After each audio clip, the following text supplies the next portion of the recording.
Welcome back, guys, to the Third Hour podcast. And welcome back, Mariah and Rusty. It's been a while since they've been on. Yep. And as you can tell, we have a very special guest, Miss Lottie. Hi. Um, this week's episode is obviously going to be a little bit different, but I'm so excited for it. We are going to be talking about Mariah, Rusty, and Lottie and how she came to be. Mariah, Rusty, do you want to share with us kind of how this blessing came to be? I'm so excited for you all to tell us this story. Yeah, and it's a story. It is. It's beautiful. It's full of anticipation and waiting. So to tell it fully, I feel like we kind of need to start from the beginning. Yes.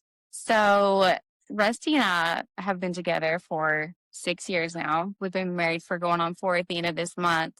And we have 2 other children, but after my daughter Ella, Rusty, he's actually stepped out. A lot of people don't really realize that because he is just as much their dad. He's been there for 6 years now. So after I had Ella, though, I was not able to have any more children biologically. This was a conversation, that Rusty and I had from the beginning because he didn't have any that were biologically his.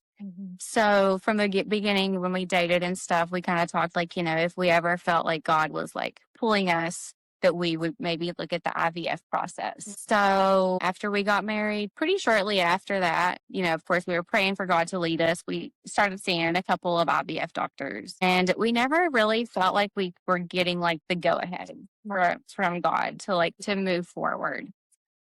And that was a really hard time because I feel like that at that time I didn't really identify with the infertility group because I was infertile because I had a surgery to become infertile, So that was it was a really strange time, and I felt almost guilty. You know what I mean? For it almost I wasn't thankful when there were so many people that couldn't have babies, So that was a really hard time, but we were going through these IVF doctors, and it was we would always come to a part in the process where it was a hard stop. Right. And we're okay, well, maybe God is leading us in a different way. And we just kind of put it on the back burner, weren't really thinking about it. They say, I know God can perform miracles. So maybe he could naturally just make us pregnant. And so to go through a long process to get up to this past Valentine's Day. So Rusty and I were out for the day, and I've been really feeling it on my heart that IVF was just not what I wanted to do, not what God was calling us to do. And I just kind of brought that up to Rusty. And we were in the car, and I remember I was specifically just said, I was I feel like that's not what God wants for us. So I don't know what God wants for us, but I said, I know he's going to grow our family. I just don't know what that's going to look like. So I said, I just feel like we need to fully surrender it to him. And, what happens. So he was okay with that. My sweet Rusty, he's just my little, he goes with the flow. Whatever I want to do, he goes with it. We went back home the next morning at 9 a.m. I'm gonna cry. You're going to make me cry. The next morning at 9 a.m., my sweet friend Carrie sent me a message, and Carrie was a big part of the whole journey. She knew how badly that Rusty and I wanted to grow our family and just couldn't. And she sent me a message, and she was like, Mariah, she was like, there's this baby girl that is potentially going to be looking for a home. And she said, I was praying about it, and she said, God just immediately showed me you and Rusty. So I was I looked at it, and it was kind of one of those moments that I'm like, am I reading this right? And I showed it to Rusty, and he was like, is that real? I remember when you texted me, you sent me a screenshot of it, and I remember thinking, no. Yeah. I know that sounds awful, but my immediate reaction, just because I know how bad you all wanted this and how much it meant to you, my immediate reaction was just kind of gut wrenching because I was thinking, this just doesn't, it seems too good to be true. It doesn't seem like this is going to happen. They're going to get their hearts broken. So I just remember feeling dread. Yeah. And I totally understand that because, like, wow, this was something I was not expecting at all. There was something else in me that was like, this could actually be it. And, in the beginning, Rusty, he was kind of like, oh, I don't know, Mariah. I don't know. He's like, I think we need to pray about it. And of course, I wanted to pray about it too. But he literally walks out of the room, comes back out, and he was like, this could be our answered prayer. And I just remember being like, yeah, I really could. And like then we're kind of like excited. So I'm texting back and forth with Carrie, and she put me in touch with a family friend of Lottie's birth mom. Mm-hmm. And so that's who I was communicating with. And, she was really, really advocating and really just the best throughout the whole situation. And she, like, the whole time, she and I both were like, whatever God's will is for this baby's life, that's what we want to happen. We don't want it, like, just because Rusty and I wanted this so badly, like, if that had not been what God wanted and his will had been for her to stay where she was, like, that would have been okay too. Because with every story of adoption, like, I think that, like, though we are, like, elated and so happy, there's also a loss there. There is. And I want that to be, like, evident, because for us to have gotten her, there had to be a loss somewhere else. And, that's always, like, on my minds too. So, but after, like, we started talking about it more, we texted you, texted my parents, and, like, we just had a lot of people praying God's will for the whole thing. And then it was just like, I don't know if it was the same for you. Like, Mason had a tournament that day, and it was like, in a couple months, we could have a baby here. Like, we were kind of getting excited, but also feeling like this reserve too, because it was just so unknown. Right. And it's scary. So scary. Yeah. And then I was also like, at that time, they said, it'll probably be a month before she's born. And we're like, okay, well, if this does go through, our family friend was communicating with her birth mom at the time. And we were like, we didn't really know what was going to happen. And so, of course, I don't think I slept the whole weekend, the whole weekend long. And, at the same time, we were kind of talking about, like, throwing around names and stuff like that. And then I didn't hear from anyone the whole weekend. So I was kind of like, okay, I remember I was actually sitting in the school parking lot because I had to go to a meeting for Ella.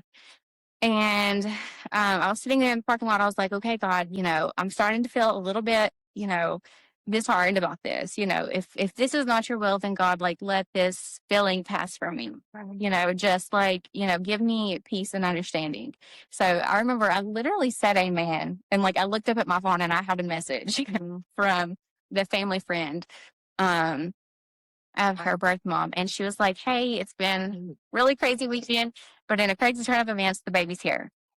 And immediately, like, my heart dropped. I started crying and I was like, oh my gosh, like, this is happening. And I called Rusty and told him that she was here. I was texting my mom. I think I probably texted me too. And it was Veterans Day. So I had texted a friend of mine who had gone through adoption previously. And I was like, hey, what are the steps that I need to take? What do I need to do to get there? Because the social worker from the hospital then had contacted me also, but we didn't have any legal documentation that we could be there yet. Right. So she told me, basically that baby was stable, and that was really all that she was allowed to tell me. She was born premature. Yes. And yes, I'm sorry, I should have mentioned that. She was born at 32 weeks and 5 days gestation. So she was very early, but so it was Veterans Day that day. And I couldn't get an appointment with the lawyer until the next day. And you better believe I got it as early as I possibly could. So the next day at 9:00, I was expecting it to be a couple of days before we could get to her.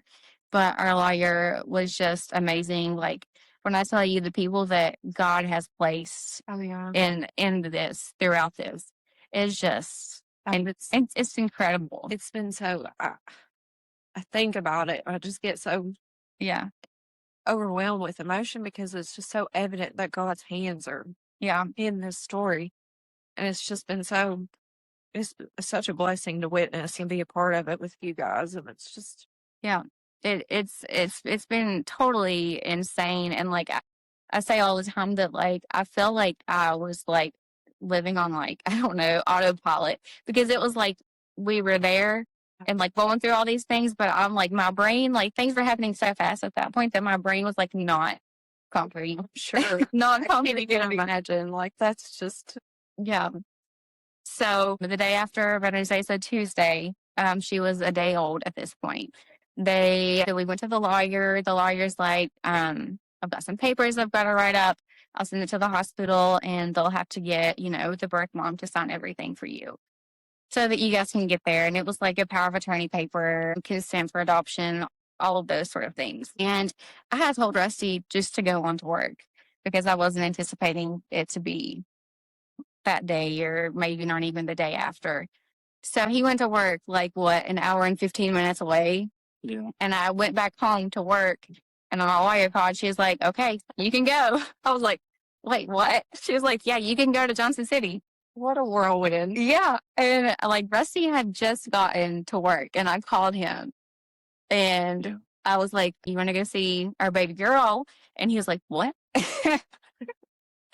So, and I was standing at the door, chomping at the bit, waiting for him to go home. So I just we just went, and I was like, I'm driving because you don't drive fast enough for me.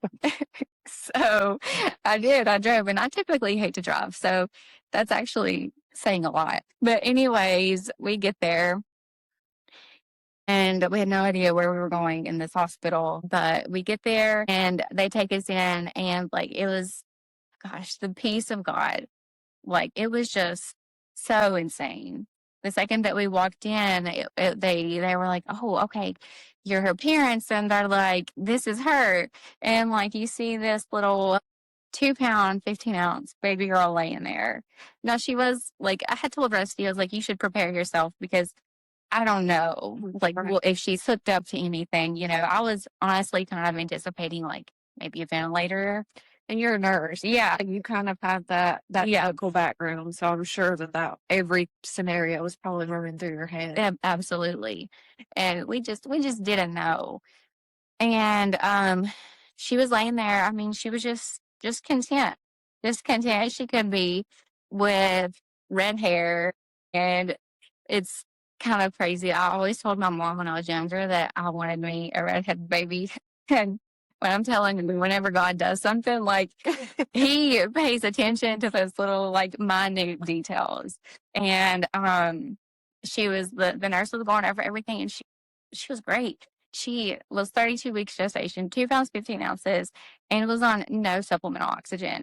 Like she was on a CPAP, but it was for pressure to like keep her little lungs expanding. At that point, she was on like an IV for like just like fluids. She was doing amazing. And She's a rock star. yes, they called her, that's what they were calling her in the NICU, was a little rock star. She was so impressive. And then they asked if we wanted to hold her. And of course, she was so tiny. Rusty's like, I don't know. I can't even imagine how intimidating. Yeah. I'm a mom of 2, and I just cannot imagine how intimidating holding a baby that small, Yeah. that fragile had to have been. Well, in my mind, though, I was like, I knew that I was not the person that had carried her for 9 months or 7 months, 8 months, however long it was. I was like, I want to bond with her. Yeah. And they were like, well, do you want to do skin to skin? And I was like, that's the best way to bond with a baby. So absolutely, we're going to do skin to skin. And we did. And she was just so good. Like, I can't even describe that feeling. It was just like a peace and like an overwhelming joy. And it still is so overwhelming and joyful. But it's just like God has orchestrated these steps to be so clear, and it's just so evident that he's in this. And that's not to say that, things haven't happened that have been kind of scary here and there, but like, compared to how things could have went, it's just been amazing. And she was only even in the main NICU for 2 days. She was weaned off of her CPAP, any oxygen. She was weaned off of all of it within 2 days. She kept her little IV, and it only stayed for a day extra, so 3 days. for an IV, and then she was moved to a step-down floor just so we could gain weight so we could come home, and that was it. Amazing. I know we threw Mariah a baby shower, Mariah and Yes. Rusty, and it was kind of, everything just happened so fast, and we're like, we gotta get you a baby shower. Yes. We don't have anything. And we got this baby shower planned, and she came home the day we threw the baby shower. Yep, of So I'm course. sure it had to have been so overwhelming coming home with a newborn and having all your baby shower stuff everywhere. But gosh, she's just such a blessing. She is. We had some too. Oh my gosh, yeah. And my work has been amazing. Mariah's work is, of course, she's got a really good job too. So It just seems like God has just placed everyone in your life that Yeah. needed to be there, placed you in the correct jobs that would allow for this to happen. I mean, he's just had, when I say he's had his hands in everything, it just feels like everything. And then to even out, and I think about this all the time, like going back to like even how these relationships with these people were developed to get us here. Yeah. Because we didn't realize until after, but Rusty knew the family member that we were communicating with. And then the friend that I worked with to like set us up in communication with that. I mean, it's just, and It had been years since you all worked together. I mean, I'm sure you have a friendship, a yeah, casual they're in friendship to pop up in her mind like that. It's just, yeah. And, and we were talking about how, and it was scary and we were apprehensive. But whenever I was really young, I was told, so I'm a diabetic type 1. Whenever I was younger, I was told that I would not be able to have kids of my own. So I remember whenever I was young, praying that if I would ever going to lose a baby, that I just wouldn't get pregnant or wouldn't have a baby. And like, I just like, there was this piece like that kept getting brought back to me. Like, God's not going to give you this baby. He's not going to place this baby with you just for it to be taken away or for plans to change, something like that. And, it's been so beautiful. And like, it's like Rusty said, getting together everything to bring home a newborn in a month. That was so crazy. We had nothing. I know, because I mean, Ella and Mason, they're Yeah. older than 8. Ella's 8, so it had been 8 years since we had a little one. We had absolutely nothing. And I mean, even down to that, like people being amazing. Rusty's cousin Mandy, she had a friend that had recently had twins, and they gave us preemie clothes. Even the preemie clothes swallowed her, but those were the only clothes that we had for the longest time. And then friends reaching out and sending us stuff, it was so beautiful, to watch it all come together and to watch how God has moved. And even I told Rusty, like, while I was down there at the hospital with her, like, I don't care who it was. This was even a prayer that we had before, like, whenever we told God that whenever he made this happen, or that he would always get the glory, even if he never did. Of course, he's still good, but we would always give him the glory. So I'm telling you, every nurse, every doctor that came to that bedside, they're like, well, how did this even happen? I'm like, God. It's like, what if that's the only way that we could describe it. Like, God made this happen, Wow. and it's just, What a beautiful way to witness too. That's awesome. I just know that she's got like this, she's got a beautiful call on her life. And I know that, I hope that she always sees it that way too. So her name, do you all want to talk about it? I'm going to let you talk about that. So her name is Lottie Immigraciates, and we had picked out different names before we ever even knew about this beautiful girl. But we had always kind of thought that Lottie was going to be, if we had a little girl, Lottie would be the name. Lottie was the name of my grandmother, and she took me in when I was close to Mason's age. Well, I was probably at Ella's age. It was not long after my mom had passed away. And my grandmother took me in and raised me. And she was just the biggest blessing in my life. And,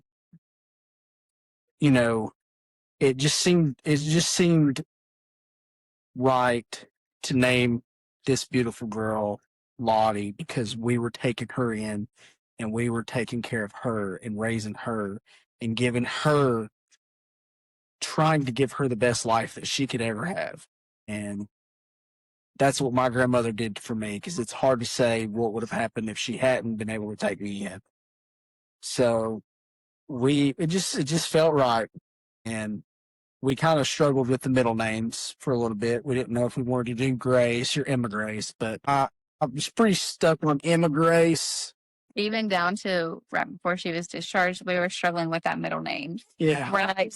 I know, but when I read Lottie, it just felt so right. Yeah. So beautiful.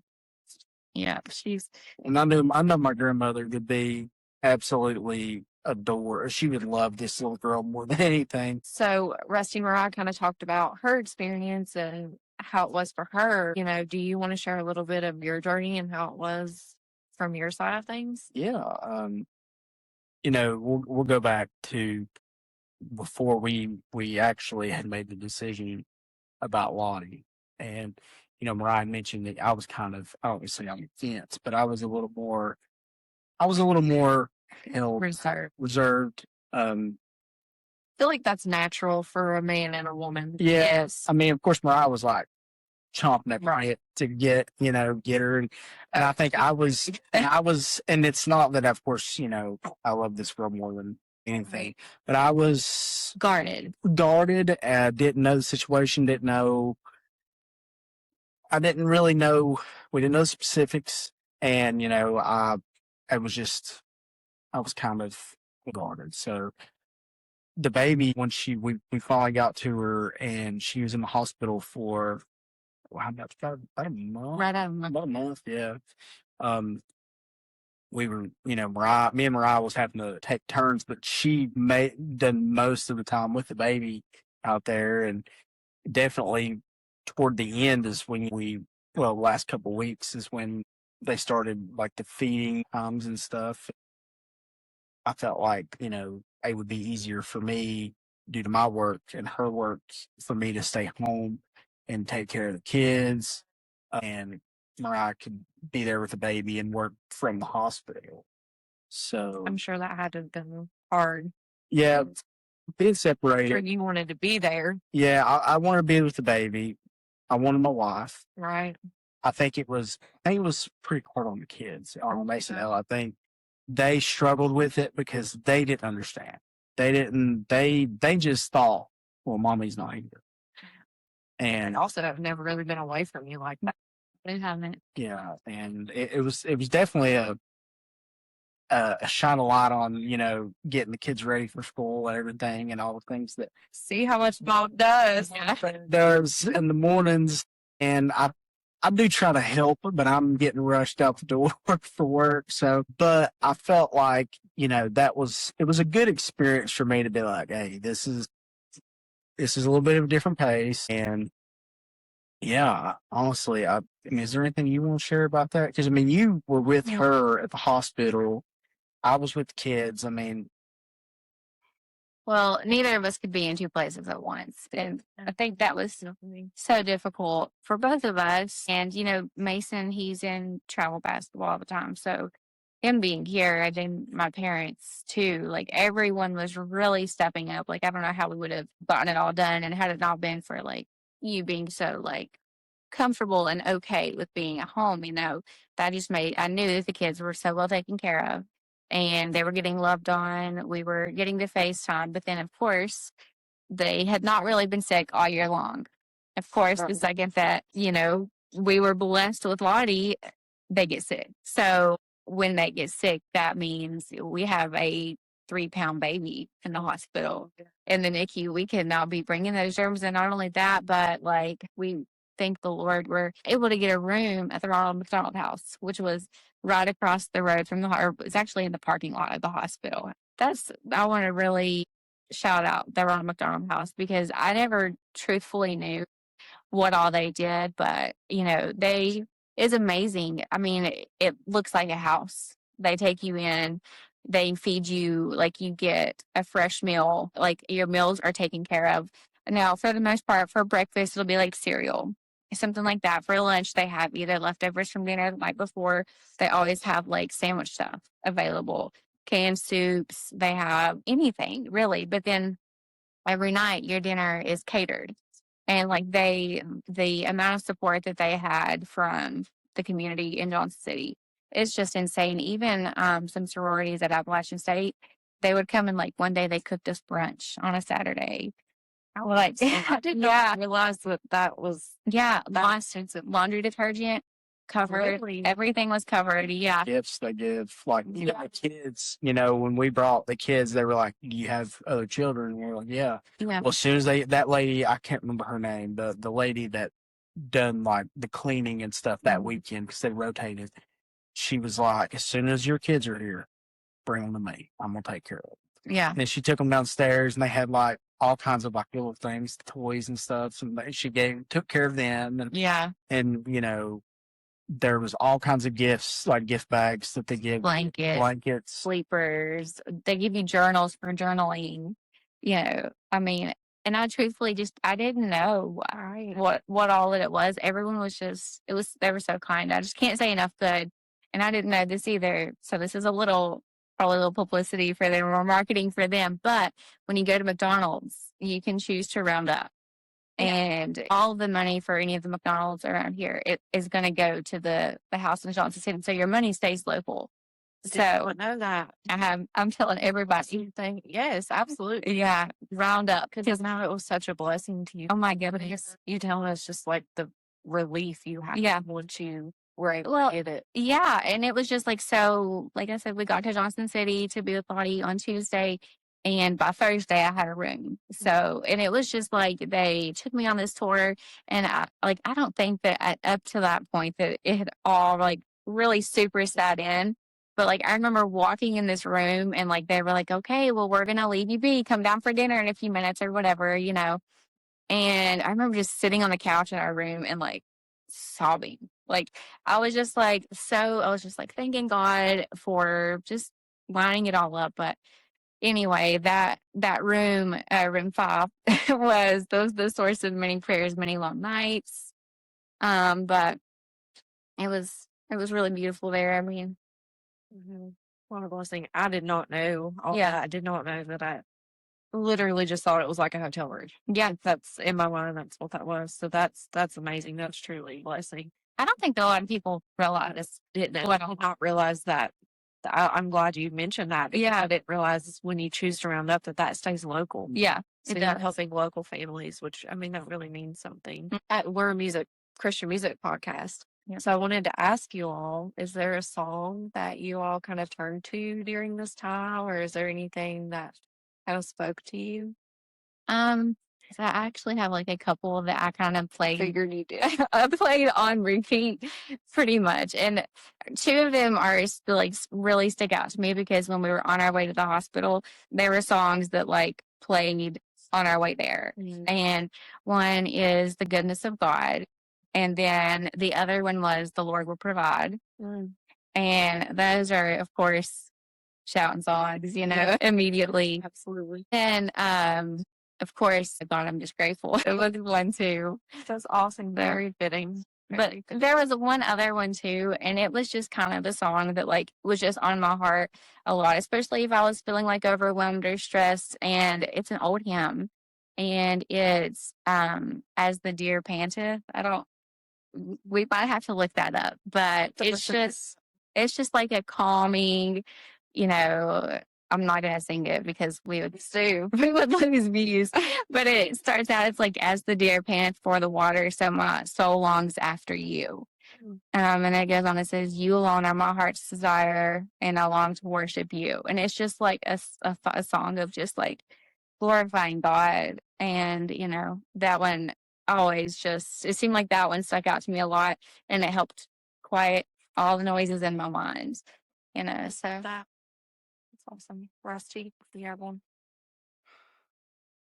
The only song that I could think that comes to mind that I think that I listened to multiple times during that time would be Gratitude by Brandon Legs. Yeah, our church, I mean, we all go to the same church, and they sing that song, and honestly, I think about that song a lot. You know, the kids love that song. They want to listen to it all the time. And I think that was a song that I really probably gravitated toward the most. Oh, yeah. So I could definitely see that. That's very fitting. I just want to thank you both for taking time coming on tonight. I know things are a little crazy right now and you're still trying to get adjusted, but we appreciate it and we look forward to having you all back on the podcast. And I want to say congratulations. She's just amazing and I already love her so much. And I want to say happy Mother's Day. This episode's going to go out on Mother's Day. So happy Mother's Day to all the mothers out there listening. Next week, we're dropping a new music episode. So be on the lookout for that. If you all don't care, like, share, subscribe, comment on this video. We'd love to hear your thoughts, well wishes, anything you all have to say. And we appreciate you watching. Thanks. thank you.